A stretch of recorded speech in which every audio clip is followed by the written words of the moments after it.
Ma mission TV, le miroir du monde.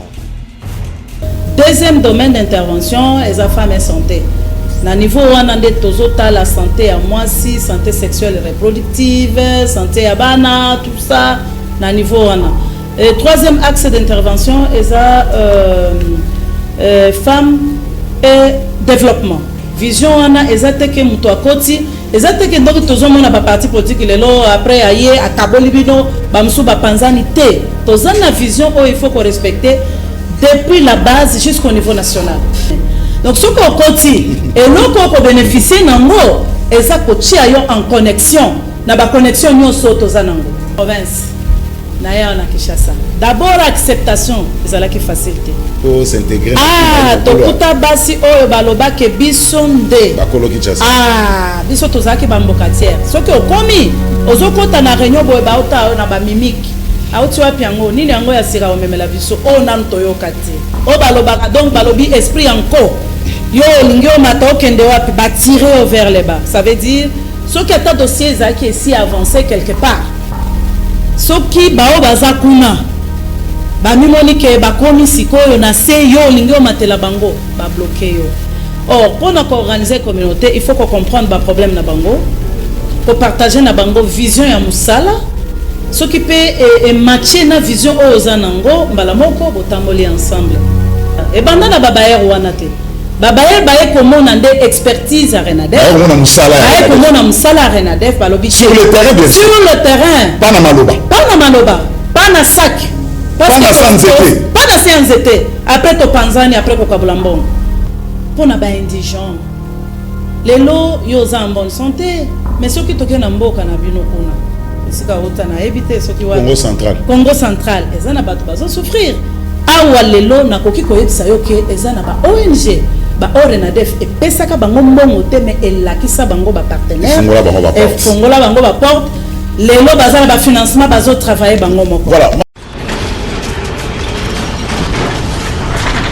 Ma mission TV, le miroir du monde. Bande ko batali mbote bipa ibiso bozo libaku ya kolanda biso nazana esenga koyeba ke boza ebele liboso ya baetano na bino ike pona kolanda biso. Merci nabino pona fidélité pe confiance. Merci nabino na fidélité mingi penza na kati ya émission oyo. Lelo pona bino bande ko batali to yambi bongo mama Nyombo Zaina Marie oyo boza komona na baetano na bino ike mama Nyombo Zaina Marie yewana Azabongo coordonnatrice nationale ya Renadef. Renadef est Nicolas Sabongo, réseau national des ONG pour le développement de la femme. Na mama Nyombo Zaina Marie, to solo la maye Renadef et Salaka, to bananu vision nango ba objectif na yango et puis to ba e botama ndenge nini pona nini idée nini zo ke pona ko créer Renadef wana yango to sabongo na mama Nyombo Zaina Marie oyo to pesier mbote mama. Mbote mingi papa journaliste. Voilà, maman Oza Lelona biso na kata plateau, Oza ndenge na hotel kolobane bandeli coordonnatrice nationale ya Renadef, na yebana nu maman idée à créer Renadef et la ki ndenge ni. Renadef oyo ndenge oti koloba wana ezali sanga ya ba ONG ebele, ba organisation ebele, ba obasangani pona développement d'une manière générale, mais porte d'entrée dans biso eza moisi. Parce que ben indicateur rebelle et là qu'est-ce que moi si azana nous nasima makambo ebele o etali développement ya mboka yango biso to lobaki ke il fallait to travailler pour na moi si wana azala pe actrice ya développement et botabi ndenge nini likanisi yango eyaki po tant natalaki ba makamo oyo bando tala est ya mboka ba déplacer bazalaki ebele na temps wana na koloba vers 1996 98 ba déplacer de guerre bazalaki ebele donc basi na bana ba bandola la libanda ba maladie hydrique ba maladie nyonso tout e bando boma bango ebele en plus to ko tia volcan tango eko ko bima na 2002 et zikisaki bandako ebele donc na ba bazaki na bakan ya déplacer na ba mso bazaki na bandako bango nyonso to bakomaki ba sinistré na likanisi wana nde to ekotala to bando travailler mingi na ba ONG international po bayaki po na ba urgence parce que ezalaka soki ba problème eza ndenge wana baye pona ba urgence ba pesa bato ba vivre donc ba masangu farine ya masangu loso ba mafuta ba savon ba couverture. Alors période wana ezwaka 3 mois tout au plus. Ce qui est l'équipe 3 mois en tout cas bangonyo surtout bake pa msusu parce que ezaka kamboka moko tende ba oki ko fanda libela po ba aider. Les kanisisiko ya ko créer Renadef eye ko matelanga na mutu tangu natali oui ba pesa ki baloso tout ça mais na profondeur wana ozaki ko vivre na Goma wana na 2002 donc tant total vraiment ba problème ezakaka nde yango tolobibe biso toza pona développement to ça ndenge nini po ba makam oyo eyeli biso tokende nango na pérennisation ndenge tobengaka yango na français po eumela esalisa pe bato bao bazaki na bandako te baza na kozonga bisika bakozwa place akofanda. Donc na 2002 le 2 août Renadef fait kobotama na zoaki likanisi bien sûr mais na lobaki ke na oki jamais ko travailler nga moko il faut na kabola vision wana na bamsusu tant to kaboli vision bango pe bandimi yango wana esalaki ke Renadef ezwa isika na mboka na biso le commune à niveau national. Voilà, le commune à niveau national, aux autres ont regroupé 350 ONG. Plus maman Marie, eza blague te, nenaïba aux autres gérants et puis nous tous sommes à côté de Renadef, azana ONG naïe, quelles sont les conditions, quels sont les critères? Effectivement, Renadef eza qu'on travailler na ONG parce que Renadef en soi n'existe pas. Mais Renadef existe grâce à ba ONG ba oyo bazana kati de basali réseau plateforme. Na ndenge nini ko gérer bango eza simple parce que moi-même naza technicien en développement. Na tangaki balakisa inga comment ko organiser société, comment ko organiser communauté. Or pour na ko organiser communauté, il faut qu'on comprendre ba problème na bango, ko partager na bango vision ya musala. S'occuper et matcher na vision aux anango mbalamoko botamboli ensemble. C'est comme ça na bandaki na ba sensibilisation parce que vision wana effectivement tango ekoyaki ngana zoaki te coordination. Na lingaki na tikala kaka na conseil d'administration. Mais tango topesi misala wana na vision expliquer topesi yango pe epa ya mama moko boy fallait akambango après un temps à lobby en tout cas na okokate parce que na comprendre nga vision te yango to sa ici sur réunion mususu ba lobby te ce que ezali kamba vision bozongi c'est la yemoko po akonza biso donc to ça la pe ba conseil d'administration tout ça mais il faut azwango atango na zwaki yango effectivement to kobaki na ba sensibilisation ezaki na ba chaîne mususu ba bandoko lukabiso po to lobelango tout ça avec beaucoup d'informations. Bato ebele na ba province ba esiko kondima vision à Renadef yango na condition il faut adhésion ndenge nini d'abord na province il faut d'abord accepter Renadef donc eza na ba organisation ba oyo ba fandisi Renadef na ba organisation na bango parce que Renadef eza na possibilité te ezwa ba bureau dans le temps c'était 11 provinces. Mais actuellement 26 provinces tous ba bureau na ba 26 provinces ata oni yango bien ata ministère bazoko kate bazala vraiment na ba bureau partout. C'est ainsi que biso eza ba représentant ya ba ONG ba o baza na niveau local ba oyo ba accepter bandimi vision na biso baza elongo na biso nde yango wana eye kokoma na ba 350 mais actuellement nazolo bake eza plus que ça mais à un certain moment tozoluka to restructuré parce que bango surtout bazo la Renadef fait financer nazo sa bango Renadef za ba air de fonté mais au moins place tozana moins quelque chose à ça là toke na bango parce que projet zawana et to continuer donc ba représentant bazana 26 bon nganaza ngande ko Jules par exemple nazana ONG nanga je suis bandal pour na kota na Renadef pour kota na Renadef tozana deux niveaux niveau national niveau provincial niveau national.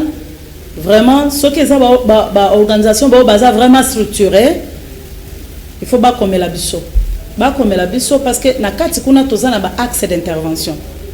Eza ba domaine ezota la éducation civique, leadership féminin, tout ça, nous surtout, éducation à la citoyenneté, nous surtout, et ça, na rubrique moko. Deuxième domaine d'intervention, et la femme et santé.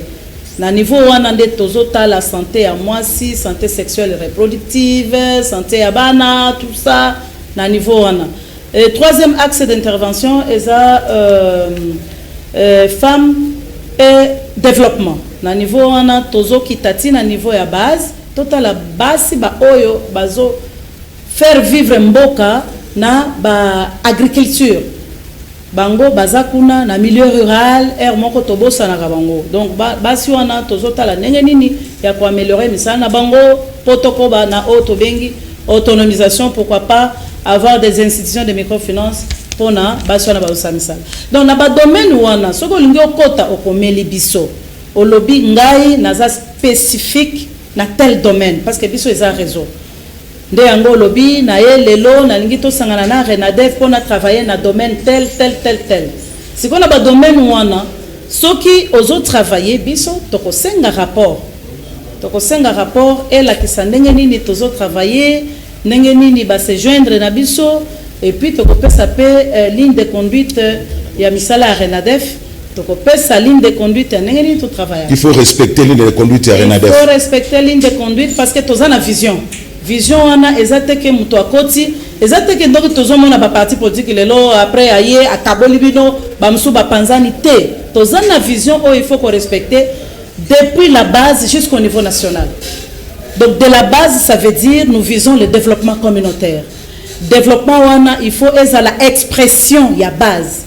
Pas que na fandi na ndaku na ngai na zo sala makambo na ngai après na lobeli base wana yebite makambo na sali. Bon ngana koti na réseau na koti na Renadef na zona déjà te na lobiso na koti par exemple que na remplir ba conditions surtout ndenge maman ma retour ba na komi na sel maman na koti maintenant onje na ngana kata réseau na bénéficier ni effectivement eza partenariat ça veut dire ceux qui ont komeli Renadef olingi okota na Renadef toko pesa yo nenge totamolaka donc tozana ba dépliant présentation tout ça makamnyo soto ce qui on dit ni au koti na domaine moko spécifique tango koti avantage eza ndenge nini ce qui olobi par exemple ngana za na spécificité à travailler pour l'éducation civique il faut natia bato kolinga mboka tout ça lutte contre les violences basées sur le genre égalité des chances tout ça droits des femmes.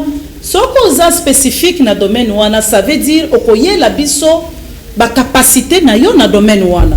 Donc eza donnant. Ce qui okoti eza te kaka, ce qui na koti lelo Renadef kaka memanga na mkongoti na kokufa te. Mais là il faut memanga na mkongo pour ça.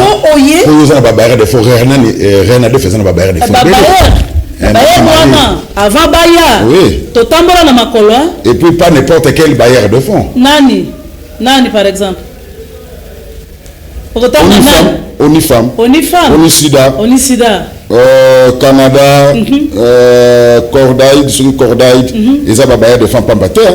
Il faut na limbola que n'engeni Renadef et banda. Et banda na babayé ouanate.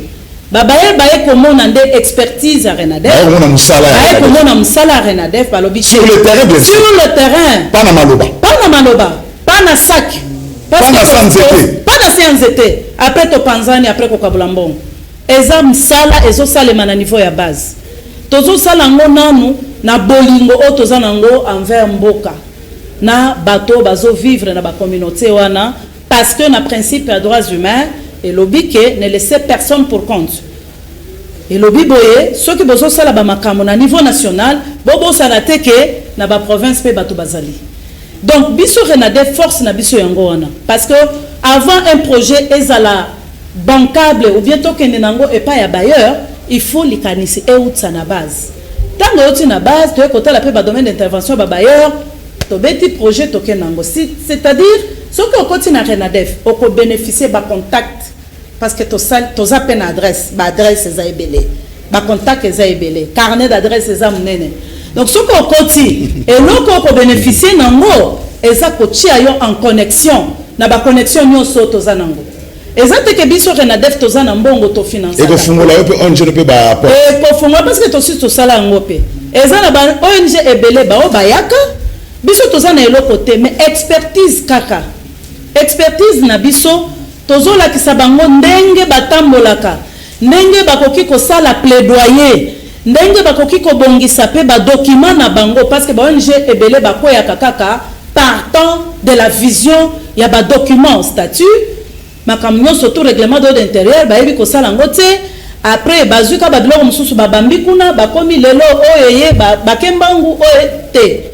Il faut to aider bango, to orienter bango, mais awa lelo nakoki koyebisa yo ke eza na ba ONG ba ORENADEF e pesaka bango mbongo te, mais elakisa bango ba partenaire fongola bango ba porte lelo bazala ba financement bazo travailler bango moko. Voilà, maman Marie, yo za déjà une expérience na musala o.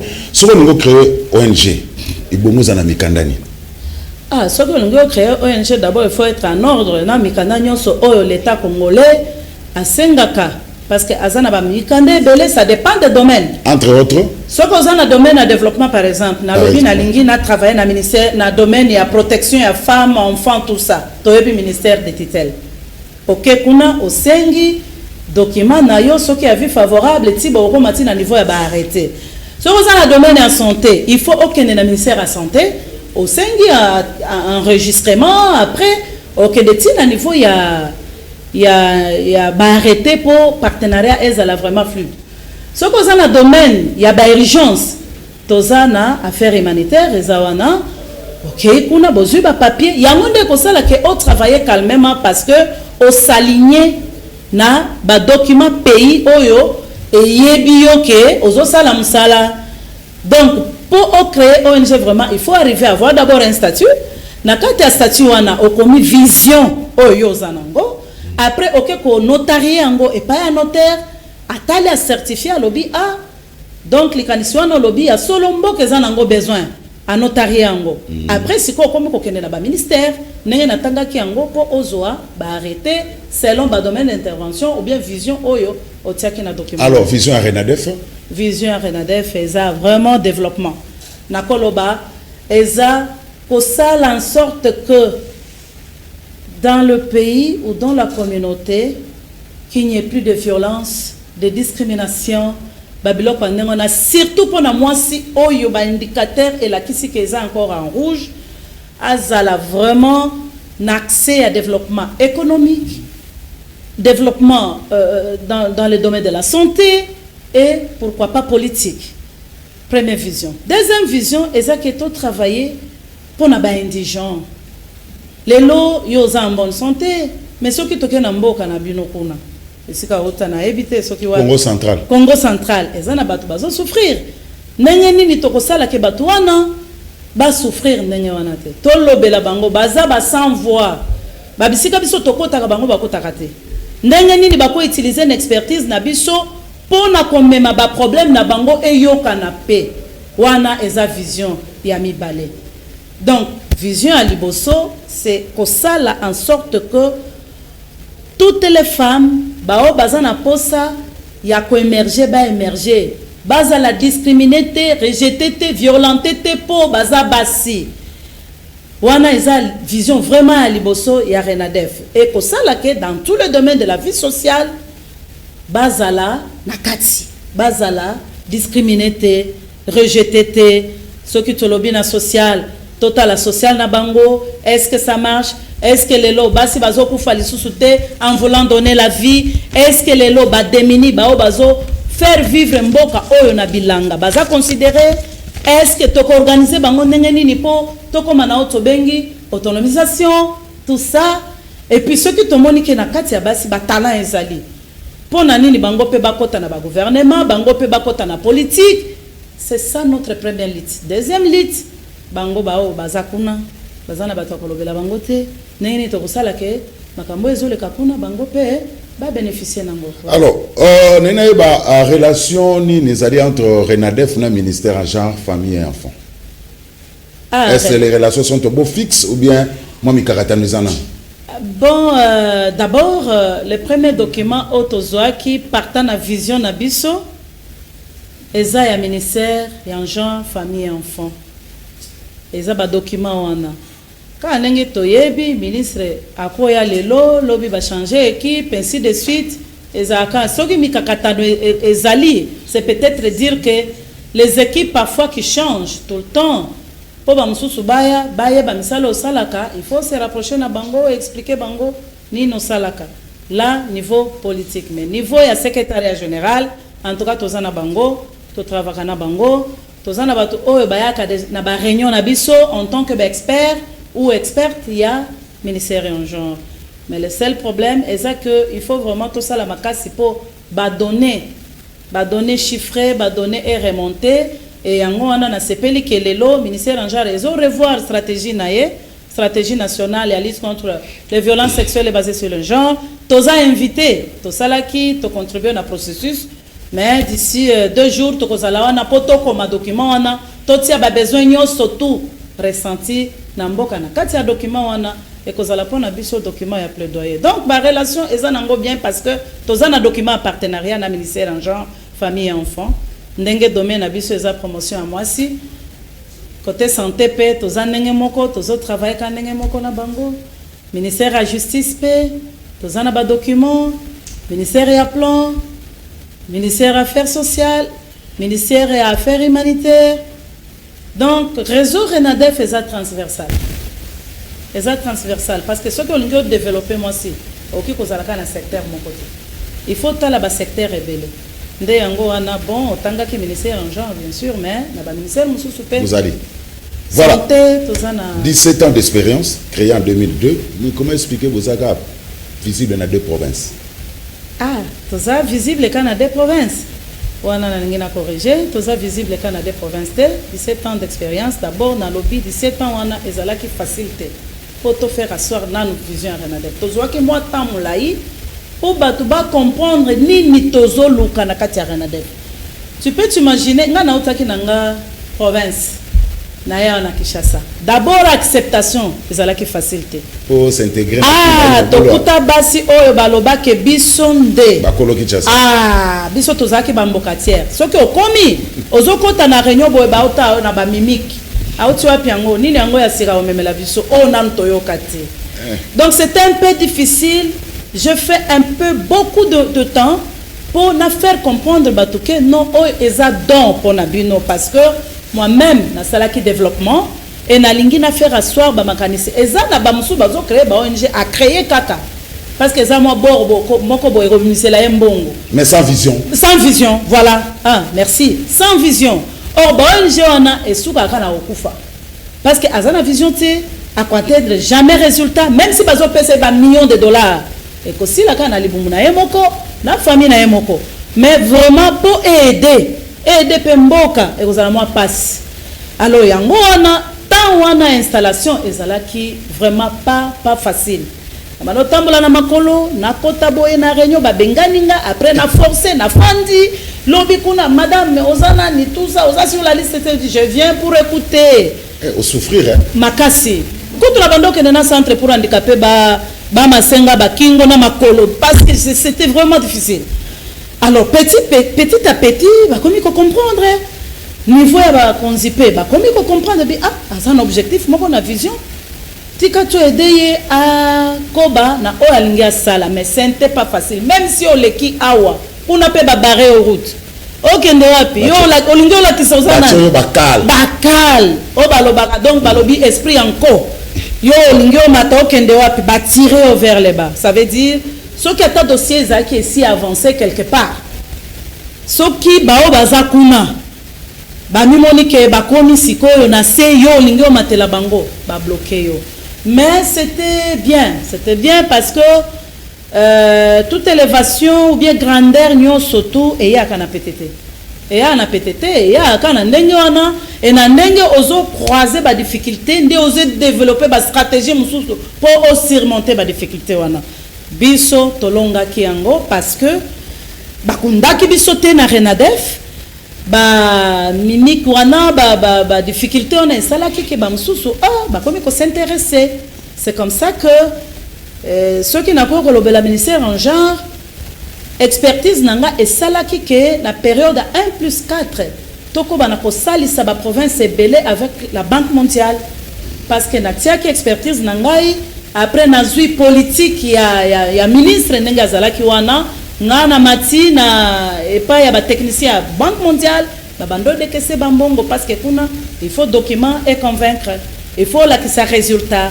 il faut la qui ça ni no kosala na mbongo ezate que OK kibudi c'est ka document moko wana ba person mbongo na maletité. Là il faut justifier ba dépense. Il faut justifier ba dépense. Alors on a mobilisé mbongo belé pour le ministère d'un genre en 2006. Oh, et ça là qui na ba province belé dans le domaine à appui aux enfants vulnérables par rapport à sida ezana bana oyo baboti nyonso bakufa bazalaki wana scolarisation ezalaki passe tout ça na bato ya ministère ba bando travailler wana tout ça c'était beaucoup d'argent bando mituna mais comment qu'est-ce qu'elle fait pour que cet argent les titulaires de la Banque mondiale acceptent de donner l'argent comme ça au ministère des gens après changement à dynamique tout ça bamsusu baya na ba vision na bango bon même ba autorité parce que ce qu'on dit Renadef lelo est à peine MLS et le baki que tout monde aux autres travailler makas na ko travailler makas wana lukasi ko au travailler pour na Renadef ko travailler sous pour na ministère tenenge au tchaki vraiment misala na pour na ministère et après ba changer équipe après au reprendre après au tikalisan ko sala quelque chose il faut le faire c'est comme ça que la bando luka maintenant Renadef est femme ndena koti na barenyo boye babengani ngana bibi donc le kola moi muyibi boyazo lokama quelque chose et après tant que toye kozwa quelque chose il fallait fandi sa Renadef ezalaki mbonga bapaya mais esengelaki ke tokota na programme national o eyebi biso et présenter biso que non to sala ka réellement msala voilà et tozwi mbongo wana sikoyo ezalaki na mission pour travailler sur les violences sexuelles les liens entre violences sexuelles et la transmission des maladies sexuelles. Allez, ce qui na komi na Ituri, na komi na Matadi, na komi na Kanam, na komi na Mbujimai, Mbandaka, Kisangani, na bina luka Renadef, na Rozwango. Entre Rozwango. Rozwango, ata soki omoni bureau te ba komi Renadef mais Rozwango parce que batteur bazali. Donc eza que tozana 26 provinces mais actuellement ba province oyo eza bénéficiaire ya ba makambo ya nene ya ba projet eza 15 déjà sur 26 oyo nazo memela bango misala oyo esengeli basala ndenge otangi wana Ituri toza à peu près na 3 organisations ya activistes ya droits humains bazo travailler dans le domaine de la lutte contre les violences sexuelles et basées sur le genre tozo accompagner ba victimes dans la prise en charge gratuite que ce soit au niveau sanitaire que ce soit au niveau ya ba jugement nyonso tout tozo travailler na bango otangi Ituri chopo tozali bazuele tozali otuele tozali chebino Congo central pour tuna banda na bénévolat bazo tindika nga pe nga na lobi na yeko postuler te na yeko travailler lokola mwana mboka naza teti parce que kuna nakuta batu kuna bazo se diviser oyo aza matadien oyo aza soki nani alors na niveau wana nde na lobake ngai eza développement je travaillais na bénévolat mais lelo baza bénéficiaire pe ba fonds ezokende kuna donc eza à peu près 3 cliniques juridiques pe bazo bénéficier et puis la kisi penza nazwaki mutu ya malamu pe à maîtriser vision la kisi penza bolingo oyo il faut travailler azo benganga mama na moni Renadef ezaki bénédiction pona Congo central parce que ba yebingai nazokota na ba bureau nyonso tu ya l'état ba yebinga misala tozo sala elongo bazo recourir pour ngana pesa ka bango ba indicateur ba donner expertise na ye donc ezana matadi kakate matadi couvrir à peu près c'est pas 24 zones de santé place nyon surtout misala zo salema Renadef kwango tozakuna toloba Kikwit toloba na Bandunuville tozali Renadef ezana Kasai oriental ezana Kabinda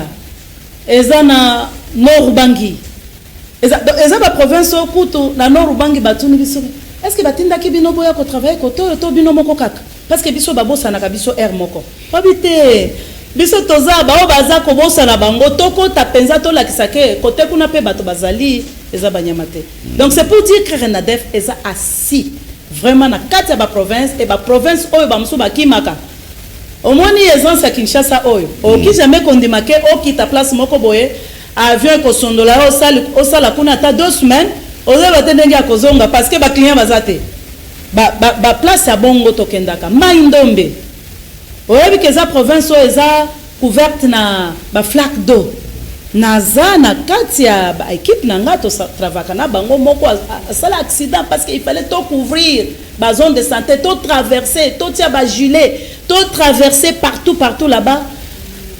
Et kuna d'ailleurs chef ya DPS ya kuna loba qui prochainement soki batu na kabiso banani ba oki ko aider bino na ko travailler to ngeto senga Renadef. Donc tozana babisika oyo peut-être lobby kuna na koyebisa yo yaka tokende nanu koto ba mama Marie kuna na okende te. Merci bandeko batali tozo ya mbabongo na kati ya émission ya lelo mama Nyombo Zaina Marie ndenge bozo mona ba etanamina ikaza bongo coordonnatrice nationale ya réseau ya monene babengi Renadef. Alors maman Zaina na ba mission ya Renadef na niveau national iloko moko kayenga na motema ezali bolobi mener des actions pour la protection des droits de femmes, des enfants, des adolescents et des jeunes, ainsi que des communautés dans tous les domaines de la vie sociale. Na catégorie à chancelo copa. Comment est-ce que vous arrivez à encadrer Bana Bakuluna? Oui, effectivement, il y a préoccupation parce que Bana wana tozana bango lokola ba cible parce que ceux qui te lobby ba jeune, encadrement ba jeune, et ça la discrimination té. Ezaka ba jeune o bazo kende classe té. Ezana ba jeune o bazana situation de déperdition scolaire. Ça veut dire ba fanda la bango na bandaku, ba sala ke lokoté. Na kati ya ba jeune wana ndete kokuta siko catégorie wana bakuluna parce que bazana musala ko sala té. Bamsusu ko fandi na bango o partager na bango makanisi bako yebisa yo donc so ngo tuna pona nini yo za kuluna pona nini oza na nzela akopesa yo raison na ye à partir ya raison wana parce que tozaka pe na batu o basoki paka na encadrement sur le plan psychologique donc bako solola da ba psychologue ala kisi problème na ye mais tout ça la ka auto bengaka accompagnement psychosocial mais ezalaka penza solution T parce que oki kokutanga na problème na ngai singa bon c'est pas la fin du monde tu peux continuer avec la vie et tout wana eza maloba na sima maloba wana il faut baction ezala donc baction encadrement il y a autonomisation ya ba jeune wana parce que mingi baza ba jeune désœuvré ba fanda kala bango na bazela baza ne loko ko sala te encadrement ezate donc il faut malgré maloba toko bana ko na ko lukela bango une occupation yango to sala ka par exemple na ba jeune ya Kimangu na yambaka bango ba pesanga programme na bango ya musala ba balingi ko sala pesanga bango je fais de plaidoyer pour nous moi quelque chose baza en groupe bazo travailler bamusu bazo teka ba pétrole bamusu bazo teka soki ba makamni na kepe côté ya ba maman parce que bana wana bamusu baza na ba maman na bango baza na ba maman et puis soki soyo na ba maman na ba weli so pona ni ozotika mwana na nzela ba maman na usana nini ngamo wokutu moya ko vivre ezate tout ça encadrement comme difficile akobima ke koluka. Après, bazong selinga mamakele lo asala kibo et tout ça. Il fallait encadrer aussi le moment là. Pour bailler bandenge nini, ya kozo en charge ban. Donc au encadrer bango kana malobate. Bango pe font moins activité génératrice à revenu. Na sangi ça pe ba maman wana. Bazo sala ba makamna bango na mema bango tina ba banque. No bi fo boye ba circuit. Ya comment ko tourner na mbongo na bino boza na ngona maboko te. Na fongola ba compte na ba banque. Si les lots, bah jeune wana bazo se débrouiller mais bah ya kopesa ngali kanisi balobi maman biso to lingi expérience auto partager yango na batunyo surtout na Kinshasa pourquoi pas tokende na ba province place okenda ga bibo banda nanu na mona ndenge bokokola après ba komanda ko zo bino ba modèle donc oui ezamo quelque chose tout ça là qui na moi makoki ya muke ezala ki volonté kak mais zatike to zaki nango ebele po. Alors il y a aussi une autre catégorie, Maman Zaina, il y a une catégorie bana baso to benga na Kinshasa ba ujana. Est-ce qu'il y a des foires na def azana na bakso moko umena ka pe bakso moko pona bango ba ujana. Ujana pesa vraiment cible na biso. Ba ujana wana nde bango to bengi bango na français la PS donc professionnel de sexe. Tozala kana ba réunion. Moko ya partage avec expérience ya vina bango ndenge ba se comportaka.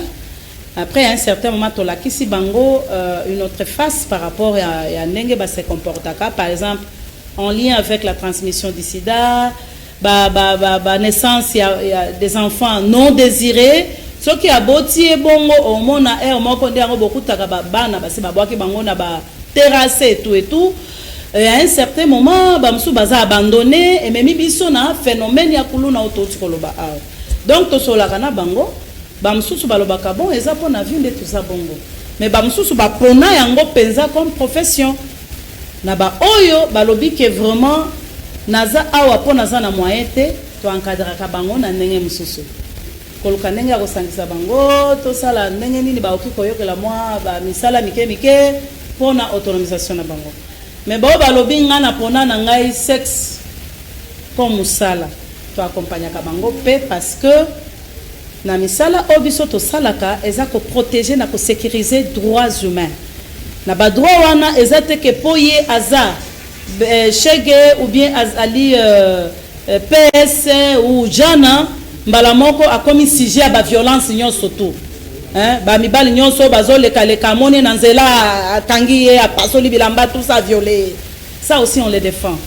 To défendre ka bango mais to encadrer ka bango na ndenge ya ko sala que mibeko ya mboka ezala respecter parce qu'il faut la pudeur ezala wana tout ça. Ceux qui baza ba victime ba violence sexuelle to défendre ka bango pour la kisake bakoki jamais ko violer bango parce que baza ba ujana elle moko boye bon komona ke bazoyoka mais après bazoyoka te donc bakanyo soana ba ujana na baza ba cible na biso mais côté mususu to travaka pe na ba mama na bango parce que na culture na biso en tant que ba congolais ezole kapenza te to mona kabana bazotambola mutakala bazotambola ndenge wana libumulibanda ça ne passe pas en tant que maman et moko to tiaka ma dimension spirituelle na kati to tiepe maman na kati to lakisi bango ke lobby kuna to kozala na sorte nini catégorie nini ya maman. Parce que tous un adage moko elobaka éduquer une femme, c'est éduquer toute la nation. Ce qui déjà te perdre na moi siwana. Est-ce que tous un espoir à éduquer nation? Yepi akoko la kana bizaleli wana, après ya botini mwana moi salobi e bongo ezanini, ezaka vite. Yo pekende. Et puis on a des générations comme ça. Et demain, on va parler de quel développement? Alors, 17 ans d'expérience, quelles sont les grandes réalisations Yarenadef? 17 ans d'expérience, que facilité, mais après implantation, après que Batobakomi comprendre que Tozali, to mobilisa en tout cas Mingi Nalibanda, quelque chose et ça là qui est travaillé pendant une année, bailleur de fonds principal. Azalaki, Fonds d'affectation spéciale des Nations Unies sur l'élimination des violences à l'égard de la femme, qui était sous l'administration de UNIFEM dans les temps. Tout travaillant dans 5 provinces, où Azalaki vraiment n'a pas problème et belé n'est pas qui expliqué avant, où Azalaki qui vision à Renadef et Botama. Parce que tout Azalaki n'a pas donné, tout Azalaki déjà n'a pas ONG et belé ba oyo, Azalaki déjà va comprendre vision na biso. Na musala wana to salaki et même qui biso na production à plan stratégique pour 3 ans. Bien sûr, ba donner et outa na partie est, mais à un certain moment, ba partenaire mususu ba comprendre que à travers Renadef, ba koki ko atteindre ba province mususu na ba action. Yango wana toye ko sala plan stratégique pour 3 ans. Oyo ezoa ki penza appui ya toloba Fonds mondial d'Azalaki, bailleur principal, PNU d'Azalaki, Onisi d'Azalaki, baye siko basangisi, ba moi quelque chose, ba billet à batou, toye kozwa 3 personnes par province, à peu près 33, ba bayaki, to fanda na atelier pensa poto bimisa, misala auto lingi to sala pendant 3 ans. To zalaki na appui à ministère de la santé, de la justice, PNMLS, parlement même à travers dans les temps c'était maman Ndombesita Sonia. Voilà, on accompagna biso azala ki emoko wana. Alors document on a isala ki ke ezala document ya mobilisation des ressources.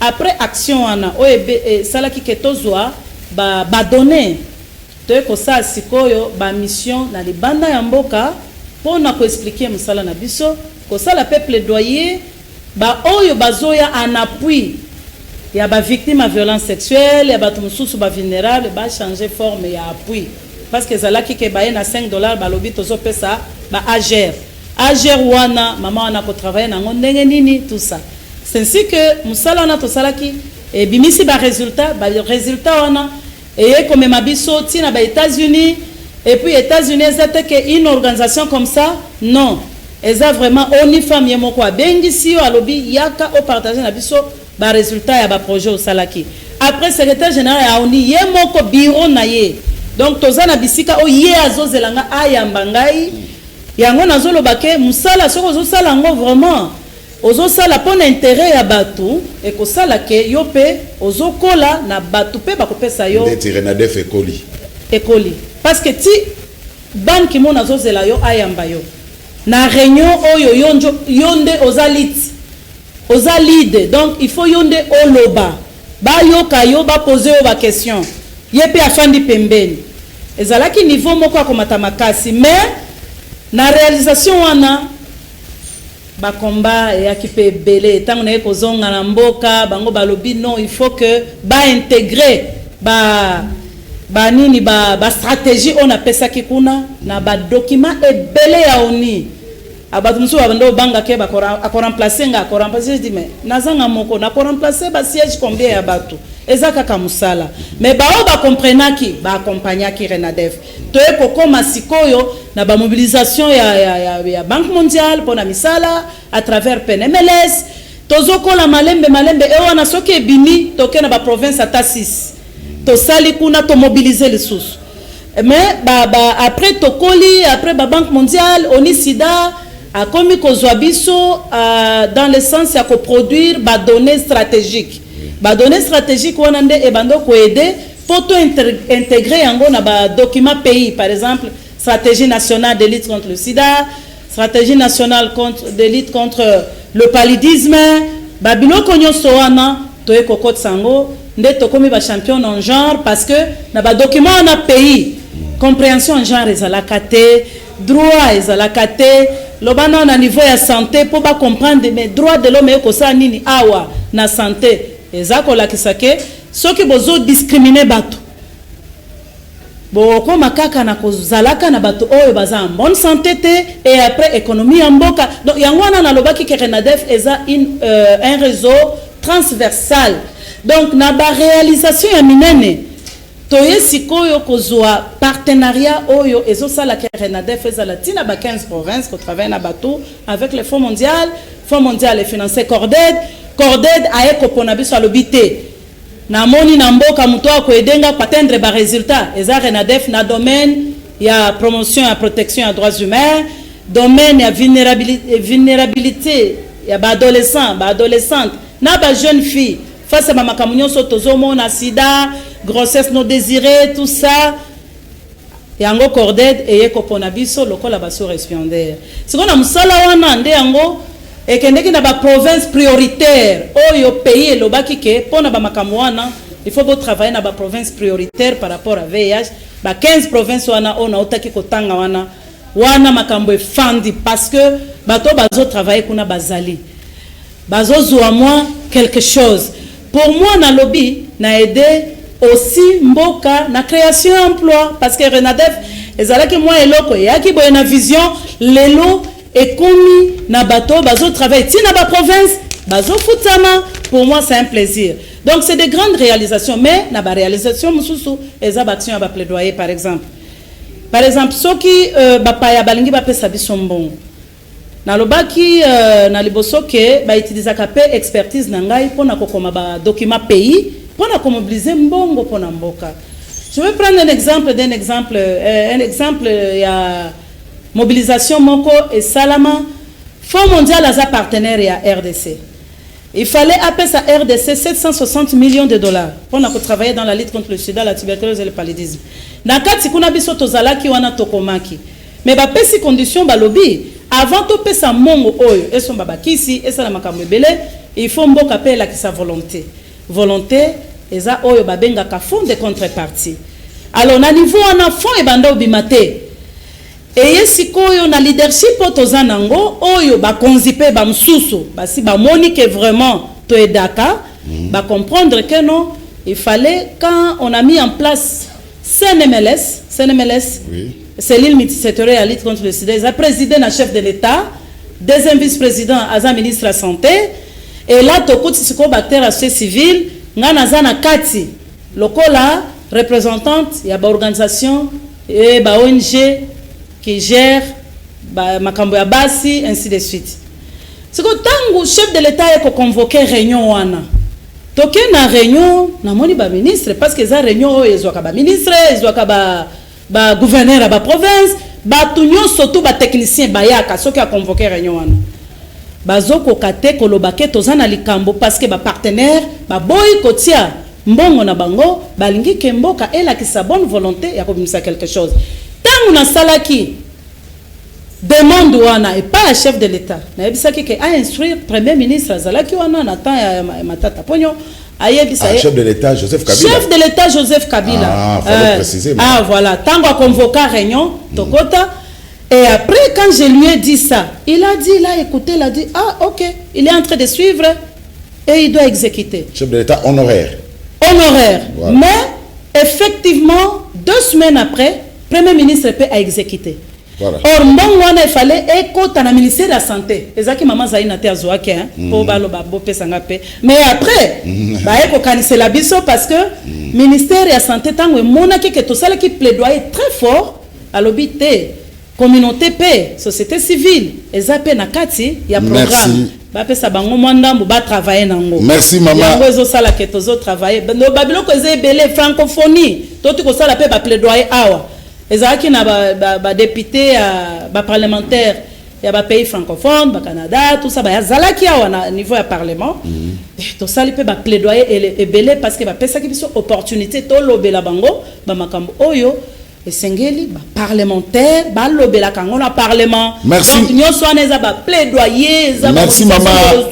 Maman Zaina Marie to comme na suka émission mene comme na suka liloba suka et to na lombango pesa ba ya lombango to baba organe ya Renadef et puis pour na ko mon Renadef ko salani na lombango pour to comme organe ya Renadef ezali toza d'abord un organe moko o to respecta kango eza assemblée des membres donc ba onyo so ba adhérer bangonde baza na premier niveau.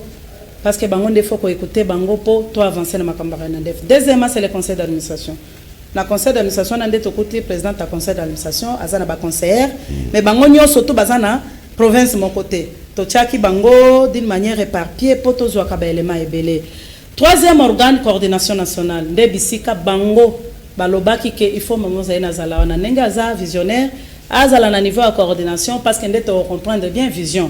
Yangona toza wana na kati wana naza pe na batu mususu baza koedenga na msala na niveau de coordination nationale. Et après il y a le comité de contrôle parce que il faut contrôler la kamakamunion surtout après ba pesi ba orientation ezate ke naza ko évoluer en singleton non parce que bazo pesa ba orientation et tozo continuer nango toza pe na ba conseiller baza wana pona ko conseiller kotala ba orientation voilà ba organe ndenge toza nango na allez pona komona Renadef pona komona Renadef bureau ya coordination nationale actuellement eza na Dodoma eza croisement Willery Dodoma juste sur le rail pembe na marché ba benga kango wenze ya Besume donc na droite sokozo bima na Willery ozo kende palais du peuple. Eza na immeuble moko eza wana na deuxième niveau panneau ezali et commis Renadef wana bureau ya coordination nationale commune à Kinshasa mais toye kozwa pe moi faveur moke parce que programme national à lutte contre le sida ba moni misala tozo sala tokembaka air moko par rapport à paiement ba facture ya ba loyer tout ça ba pesa biso espace oyo tozo ko aménager pour lobby kuna bureau et déménager et kende sikoyo ko sala misala nango na enceinte ya PNMLS sur Triomphal. Mais maintenant, tozana nous na dodo mawana. Alors, numéro de téléphone pour 081 pour Batuba Benga Biso. 081 31 28 239. Bandela yango. 081 31 28 239. Tozape na email. Eza renadef RD Congo. Donc renadef.rdcongo@yahoo.fr. Merci maman. Merci monsieur le journaliste. Bandeko batali tokomi na suka touti koyamba mama Niombo Zaina Marie. Il y a Zabongo coordonnatrice nationale, il y a Renadef. Renadef est Zabongo réseau national des ONG pour le développement de la femme. Boyoki nyoso talobi pour na Renadef pe apesa adresse pe numéro de téléphone pour yo bazana besoin il y a akokuta nae bobenga ngate bobenga na numéro de téléphone maman Marie apesi na adresse wana na commune à Kinshasa croisement de Dodoma avenue de Zuileri. Alors to commune suka émission Sili, merci na équipe technique baza ibele botika mala monde to kutani na binomba la sima. Ma mission TV, le miroir du monde.